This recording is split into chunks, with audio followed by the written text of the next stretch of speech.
کہ ذوالفقار علی بھٹو پھانسی چڑھ چکے ہیں، تو میرے زمانے میں تو نہیں چڑھے، میری پیدائش سے وہ پہلے چڑھے ہوئے پھانسی. تو یہ نہیں میں نے دیکھا ہے، لیکن یہ خبر آج کی ڈیٹ میں درست ہے. لیکن مستقبل کی خبر کوئی نہیں دے سکتا، اور یہاں تو ان کے سامنے تھا، ان کو نہیں پتا چلا جب تک کہ وہ نہیں. تو یہ آیت بھی اس بات کا ثبوت ہے کہ انبیاء کے جسم سلامت رہتے ہیں ان کی وفات کے بعد بھی، ورنہ تو ڈیکمپوز ہو جاتا. دو دن سے زیادہ تو نکالتے ہی نہیں، اتنی بدبو آنا شروع ہو جاتی ہے. باقی اس کو سپورٹی وہ حدیث ہے جو سنن ابی داؤد میں، سنن نسائی میں اور سنن ابن ماجہ میں ہے، مشکات میں موجود ہے، سیدنا اوس بن اوس رضی اللہ تعالیٰ عنہ سے کہ نبی علیہ السلام نے فرمایا کہ جمعے کا دن جو ہے وہ تمہارے ایام میں سب سے بہتر ہے. اسی دن آدم علیہ السلام پیدا ہوئے، اسی دن وہ فوت ہوئے، اسی دن سور پھونکا جائے گا. تم جمعے کے دن کثرت کے ساتھ مجھ پہ درود پڑھو، بے شک تمہارا درود مجھ پہ پیش کیا جائے گا. تو صحابہ نے کہا کہ یا رسول اللہ، جب آپ مر جائیں گے اور آپ کی ہڈیاں مٹی میں گھل مل جائیں گی، ذرا الفاظ سنیں. اس زمانے میں اس طرح گستاخی کا فتویٰ نہیں لگاتا تھا، جواب دیے جاتے تھے. تو آپ پہ درود کیسے پیش ہوگا؟ یہ تو نیچرل پروسیس ایسا ہوگا. تو نبی علیہ السلام نے فرمایا، اب دیکھیں اس کی برکت ہوئی کہ عقیدہ پتہ چل گیا. آپ نے فرمایا کہ ان اللہ قد حرم علی الارض ان تاکل اجساد الانبیاء، بے شک اللہ نے اس بات کو حرام کر دیا ہے مٹی کے لیے کہ وہ نبیوں کے جسموں کو کھائے. نبیوں کے جسم مٹی نہیں کھائے گی، وہ ان کی وفات کے بعد بھی قبروں میں سلامت رہیں گے. اچھا، اس حدیث کو آلموسٹ سارے محدثین نے صحیح کہا ہے. اس حدیث کو امام حاکم نے بھی صحیح کہا، امام ذہبی نے موافقت کی، صحیح ابن حبان میں بھی ہے، امام ابن حبان نے بھی صحیح کہا، امام نووی نے بھی ٹھیک کہا، امام ابن قیم نے بھی ٹھیک کہا. لیکن امام بخاری کی ریزرویشن ہے اس حدیث کے اوپر، عقیدے کے اوپر نہیں، حدیث کے اوپر. وہ کہتے ہیں اس حدیث میں جو ایک راوی ہے نا، اس راوی کا نام ہے عبد الرحمن بن یزید بن جابر. وہ کہتے ہیں یہ بن جابر نہیں ہے، وہ تو ثقہ راوی ہے، یہ بن تمیم ہے جو ضعیف راوی ہے. جبکہ باقی سارے محدثین کہتے ہیں نہیں، وہ بن جابر ہی ہے، بن تمیم نہیں ہے. اسی وجہ سے شیخ زبیر لزئی صاحب بھی اس حدیث کو ضعیف کہتے تھے. تو ہم نے پہلے بھی کلیریفائی کیا کہ ان کا یہ حکم لگانے میں غلطی ہے. اس حدیث کو البانی بھی، شعیب آرنود بھی، ایون خود شیخ زبیر صاحب کے شاگرد غلام مصطفیٰ ظہیر صاحب نے امام نسائی کی کتاب وفات النبی کا ترجمہ کیا، انہوں نے بھی کہا کہ یہ حدیث ٹھیک ہے. لیکن شیخ زبیر صاحب اس عقیدے کو صحیح مانتے تھے، کیونکہ یہ حدیث فضل الصلاۃ علی النبی جو قاضی اسماعیل مالکی کی کتاب ہے المتوفہ 287 ہجری، پہلے 300 سال میں درود شریف کے فضائل پہ لکھی گئی ہے، اس میں بھی یہ حدیث موجود ہے. تو اس کی تحقیق کرتے ہوئے شیخ زبیر صاحب نے لکھا ہے کہ حدیث وہی والا لکھا کہ یہ بن تمیم ہے، بن جابر نہیں ہے. البتہ انہوں نے کہا جہاں تک اس عقیدے کا تعلق ہے نا کہ انبیاء کے جسم سلامت ہیں تو وہ بالکل ٹھیک ہے. اور انہوں نے کہا اس کی دلیل ہے المصنف ابن ابی شیبہ میں صحیح سند کے ساتھ حضرت عمر فاروق رضی اللہ تعالیٰ عنہ کا قول ہے جو انہوں نے نقل کیا. ان تو خالی قول نقل کیا، وہ پوری حدیث مصنف ابن ابی شیبہ میں ایسا ہے کہ جب یہ پرشین امپائر گری نا، تو تستر شہر تھا پرشین امپائر کا، جب وہ فتح ہوا نا تو ابو موسیٰ اشعری رضی اللہ تعالیٰ عنہ نے حضرت عمر کو خط لکھا کہ یہاں پر ہم نے خزانے کو جب ٹیک اوور کیا تو یہاں میں ایک بہت بڑا تابوت ملا ہے جس میں ایک بہت بڑی لاش ہے، اور وہ لاش اتنی بڑی ہے کہ ایک ہاتھ تو صرف اس کا ناک ہے، یعنی یہ ناک کا سائز جو ہے نا وہ 1.5 فٹ کے قریب ہے.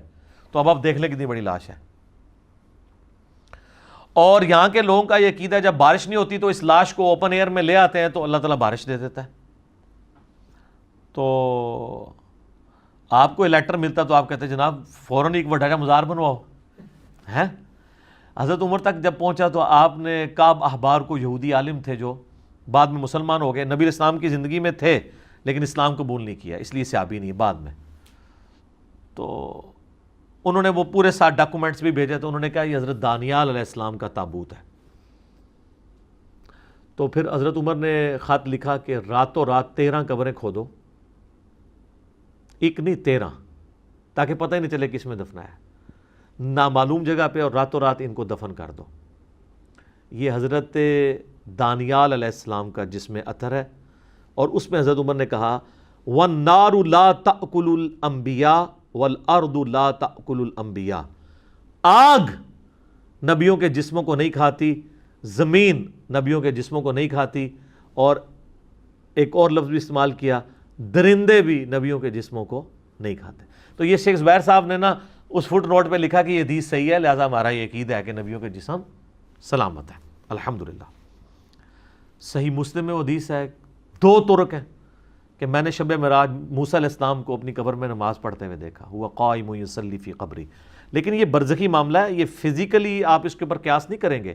آج اگر آپ قبر رسول کھودیں گے تو نبی علیہ السلام کا جسم اطہر آپ کو ویسے ہی نظر آئے گا جیسے دفناتے وقت تھا۔ یہ نہیں ہے کہ نبی علیہ السلام کوئی ایکٹیویٹی پرفارم کر رہے ہوں گے، نہیں، ان کی نمازیں بھی قبروں کے اندر، جو مسند ابی یعلا میں حدیث ہے کہ اللہ کے نبی زندہ ہیں، اپنی قبروں میں نمازیں بھی پڑھتے ہیں، وہ برزخی معاملہ ہے۔ وہ تو چھوڑ دیں، سنن ابن ماجہ میں تو یہاں تک ہے کہ جب عام ایک مومن مردے کو بھی جب قبر میں رکھا جاتا ہے نا، فرشتے سوال کے لیے آتے ہیں تو وہ اٹھتا ہے تو اس کو عصر کا وقت دکھایا جاتا ہے کہ غروب آفتاب ہونے والا ہے، تو وہ کہتا ہے مجھے چھوڑ دو، میں پہلے نماز پڑھ لوں۔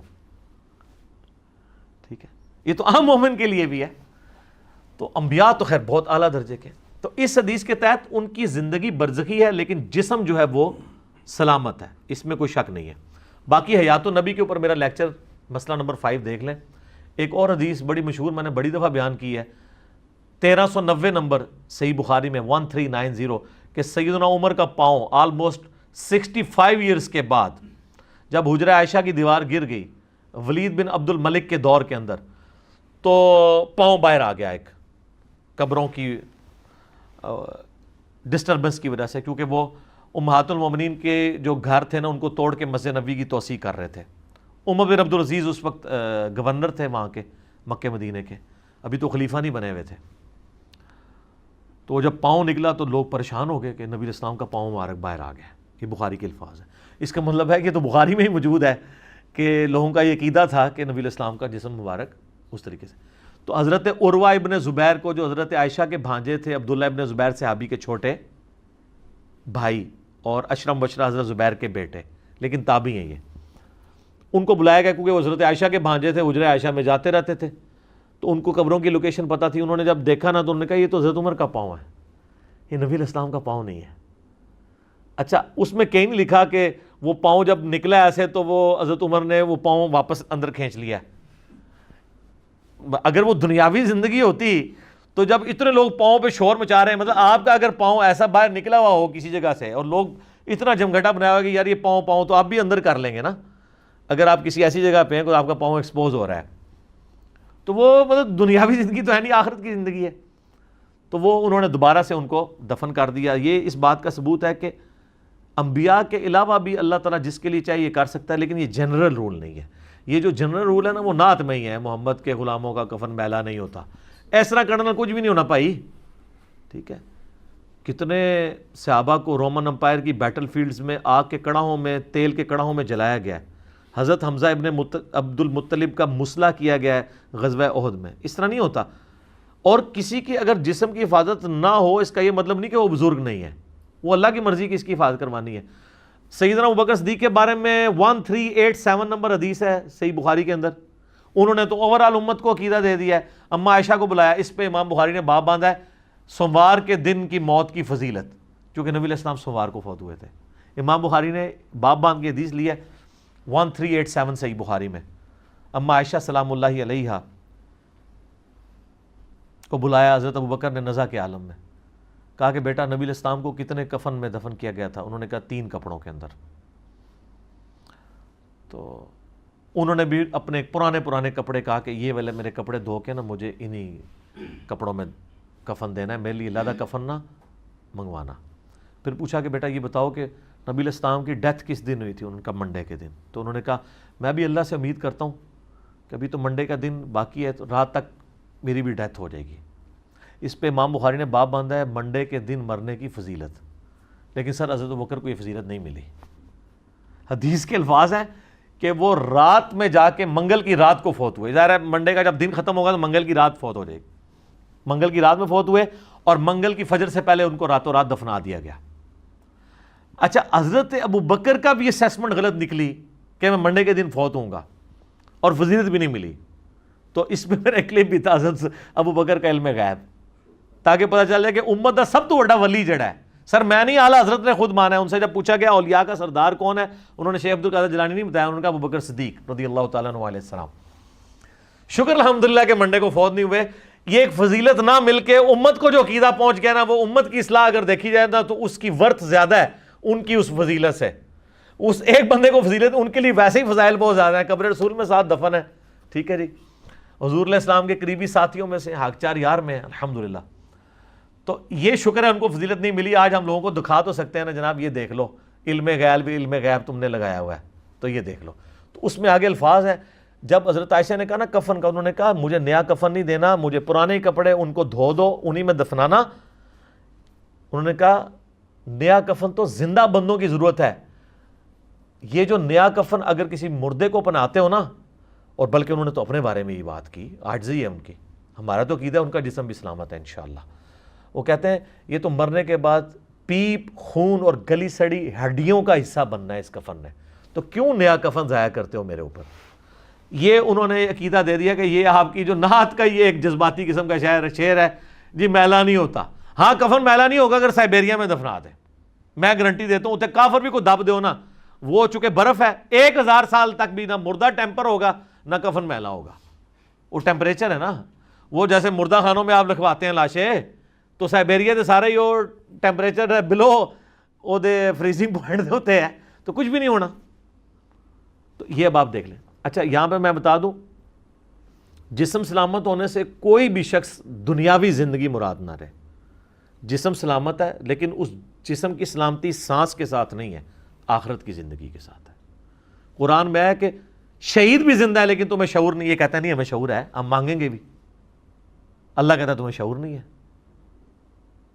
تو اتنی کہانیاں کرواتے ہیں یہ لوگ، خصوصاً دیوبندیوں اور بریلویوں نے تو باقاعدہ لکھا ہے کہ یہ تو دنیاوی زندگی ہے قبر میں. سر المؤنت میں انہوں نے لکھا ہے کہ نبی علیہ السلام کی جو قبر میں جو حیات النبی ہے یہ دنیاوی ہے. لفظ لکھا ہے دنیاوی، حالانکہ وہ آخرت کی زندگی ہے. وہ تو دنیا کہاں سے آ گئی. اور اعلیٰ حضرت تو تمہیں پتہ ہے کھلے ڈولے بندے سن، وہ ایک سٹیپ آگے گئے ہیں. ملفوظات اعلیٰ حضرت میں انہوں نے لکھا ہے کہ جب کسی نے سوال کیا کہ آپ کہہ رہے ہیں ولی بھی زندہ ہے نبی بھی زندہ ہے، تو دونوں کی زندگی میں فرق کیا ہے؟ انہوں نے کہا انبیاء کی جو زندگی ہے قبروں میں وہ برزخی تو ہے لیکن یہ حصی دنیاوی ہے.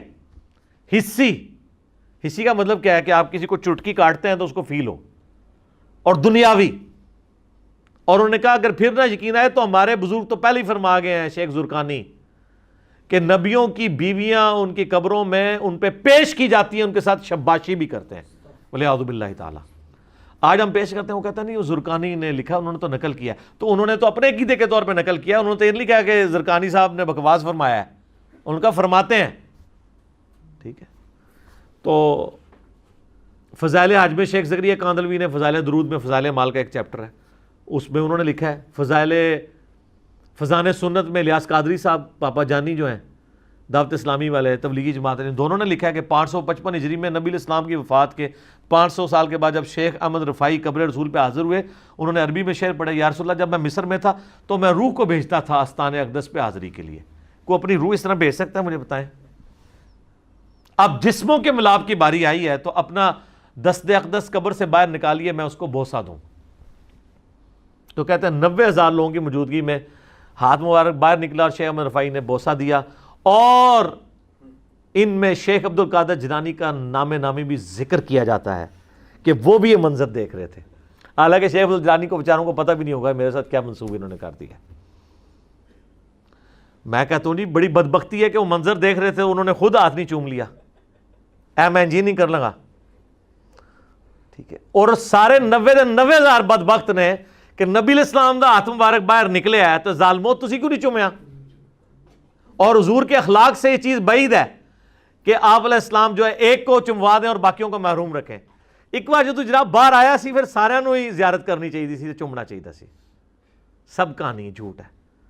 یہ ہاتھ کبھی سیدہ فاطمہ کے لیے نہیں نکلا، کبھی اماں عائشہ کے لیے نہیں نکلا جب وہ جمل پہ گئیں اور بعد میں شرمندہ بھی ہوئیں اپنے اس سفر پہ کہ بھئی نہ جاؤ ادھر. کبھی حضرت عمر کے لیے نہیں نکلا. وہ بخاری میں 1010 نمبر حدیث 1010 آ رہی ہے، اِنَّا كُنَّا نَتَوَسَّلُ إِلَيْكَ بِنَبِيِّنَا، اے اللہ جب تیرے نبی تھے ہم ان کے وسیلے سے تیرے پاس آتے تھے. آج ہم تیرے نبی کے چچا کو لے کے آئے ہیں. وہ بھی چلے جاتے قبر رسول پہ, یا رسول اللہ جب آپ دنیاوی زندگی میں تھے تو آپ ہاتھ مبارک پیالے میں رکھتے تھے تو چشمے جاری ہوتے تھے, تو آج جو ہے وہ قحط میری عزت سٹیک پہ لگی ہے, میرے دور حکومت میں, دور خلافت کے اندر قحط آ گیا, تو آپ ہاتھ مبارک یہ میں پیالہ لے کے آئے ہوں, آپ اس میں رکھیں. جی جناب, صحیح مسلم میں ہے کہ حضرت عمر نے ایک دفعہ یہ کام کروایا تھا, پیالہ دے کے تو نبی اسلام نے ہاتھ رکھا. ایک تو وہ حدیث بخاری مسلم میں, حدیبیہ کے موقع پہ 1500 صحابہ نے ایک پیالے سے وضو کیا اور جانوروں کو پلایا اور جمع کر لیا, اور جابر بن عبداللہ کہتے ہیں 1,00,000 بھی ہم ہوتے نا تو سب کو کفایت کرتا تھا. تو حضرت عمر نے تو نہیں کہا, ان کو پتا تھا کہ اب ہماری کمیونیکیشن اس آخرت کی زندگی میں حضور کے ساتھ نہیں ہو سکتی. یہ مثالیں دیتے ہیں حضور کی مبارک زندگی کی اور اس کو آج اپلائی کرتے ہیں. پھر میں ان کو تھوڑے نچلے لیول پہ آ کے سمجھاتا ہوں کہ اگر تم لوگ یہی کرتے ہو نا, تو بخاری میں حدیث ہے ایک صحابی کی ٹانگ ٹوٹ گئی تھی, پنڈلی کی ہڈی, نبی علیہ السلام نے مبارک ہاتھ پھیر کے اس کو بالکل ٹھیک کر دیا. تو کون عاشق رسول اپنی ٹانگ توڑوانے کے لیے تیار ہے؟ قبر رسول پہ ہم لے جاتے ہیں, ٹھیک کروائیں. تو فوراً یہ کہیں کہ نہیں نہیں نہیں اس طرح تو نہیں ہوتا نا. تو آپ لوگوں نے عقیدے تو یہی وابستہ کیے ہوئے ہیں. پچھلے دنوں میرا وہ ایک گنبد خضرا کے روشن دان والا کلپ بھی اپلوڈ ہوا ہے, اس میں نے کافی ساری باتیں کی تھی. اب بار بار میں اس لیے ان چیزوں کو ریپیٹ کر دیتا ہوں تاکہ عقیدوں کی اصلاح ہو جائے, پتہ چل جائے کہ سچائی کیا ہے. تو بات حضرت یوسف علیہ السلام سے شروع ہوئی تھی, ان کے جسد اطہر کو شفٹ کرنے کی. میں یہاں پہ موقع غنیمت جان کے آپ کو بتاؤں کہ ایران والوں نے ایک حضرت یوسف علیہ السلام کے اوپر نا 40 اقساط پہ ایک ڈرامہ سیریل بنائی ہے. وہ پورے کا پورا سورہ یوسف والا واقعہ اس کو بڑے کمال انداز میں. یہ فلموں کے مشورے میں ان کو دے رہا ہوں جو آلریڈی فلمیں دیکھنے والے ہیں. میں یہ علماء کرام کو نہیں مشورہ دے رہا کہ آپ فلمیں دیکھیں. کم از کم آپ کو تھوڑی ہسٹری کا پتہ چلے. اصحاب کہف پہ بھی ہے, اردو ڈبنگ کے ساتھ آ چکی ہے, انگلش ڈبنگ میں بھی ہے, عربی ڈبنگ میں بھی ہے, اور معذرت کے ساتھ علماء سے ہم نے اپنی ویب سائٹ ahlsunnatpahar.com پہ ویڈیو لیکچرز والے پورشن میں جو آخری حصہ ہے نا, اسلامک موویز اینڈ ڈاکومنٹریز, اس میں بھی اس کی HD ریکارڈنگ والے لنک ڈال دیے ہیں. آپ ڈاؤن لوڈ بھی فری کر سکتے ہیں, کوئی پیسے نہیں, کوئی چندہ بک نہیں. تو آپ ایک دفعہ وہ فلم دیکھیں, واقعی انہوں نے اس زمانے میں پہنچا دیا ہے. اصحاب کہف والی دیکھیں, واقعی اس زمانے میں انہوں نے پہنچایا ہے. عمر سیریز بھی رکھی ہے, وہ آپ دیکھیں, اسلامک ریولوشن کا آپ کو پتہ چلے گا, وہ بھی اردو ڈبنگ کے ساتھ آ چکی ہے. تو یہ میں صرف ایک انفارمیشن کے طور پہ تعارف کروا رہا ہوتا ہوں, چونکہ ہم نے ایک جنرل سٹور یہاں پہ دعوت کے حوالے سے فری کھولا ہوا ہے. تو ہر طبقے کے لوگ آتے ہیں. جو لوگ ہالی ووڈ کی فلمیں دیکھتے ہیں ہم ان کو کہتے ہیں چلو یار ایک دفعہ یہ بھی دیکھ لو. بعض اوقات لوگ اس طرف آ جاتے ہیں. یعنی میں آپ کو پرسنل بتاؤں کہ میں نے جب وہ اشفاق صاحب کا ڈرامہ دیکھا نا, من چلے کا سودا, تو وہ اس نے میری زندگی کے اوپر بہت اثر چھوڑا فکر آخرت کے حوالے سے. اور اس کے بعد میں نے اصحاب کہف والی جب مووی دیکھی 2007-8 کے اندر, تو اس نے بھی کافی اثر چھوڑا. دنیا سے زہد دلانے والی چیز ہے. تو آپ ان لوگوں کو کم از کم ضرور مشورہ دیں کہ جو فلمیں دیکھنے کے شوقین ہیں کہ اگر انہوں نے دینی ہے تو ایک دفعہ یہ دیکھ لیں. ویسے تو اب اس سے بھی آگے بات جا چکی ہے. ہماری ویڈیو کے نیچے کئی لوگوں نے کمنٹس کیے ہوتے ہیں کہ پہلے ہم روزانہ فلم دیکھ کے سوتے تھے, اب ہم مجلس دیکھ کے سوتے ہیں اور بوریت نہیں ہوتی. کیونکہ بوریت اس لیے نہیں ہوتی ہے کہ وہ ہر وہ بات نہیں سن رہے ہوتے ہیں جو انہوں نے پہلے نہیں سنی ہوتی, اور آلموسٹ ہر وہ ایسی بات سن رہے ہوتے ہیں جس کے الٹ ان کا آلریڈی عقیدہ ہوتا ہے.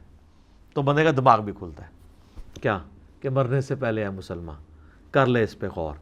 کتابوں کا خدا اور ہے, بابوں کا خدا اور. کہنے کو تو دین سب کا اسلام ہے, لیکن کتابوں کا جہاں اور ہے, بابوں کا جہاں اور. اور آخر میں بس عاجزانہ طور پہ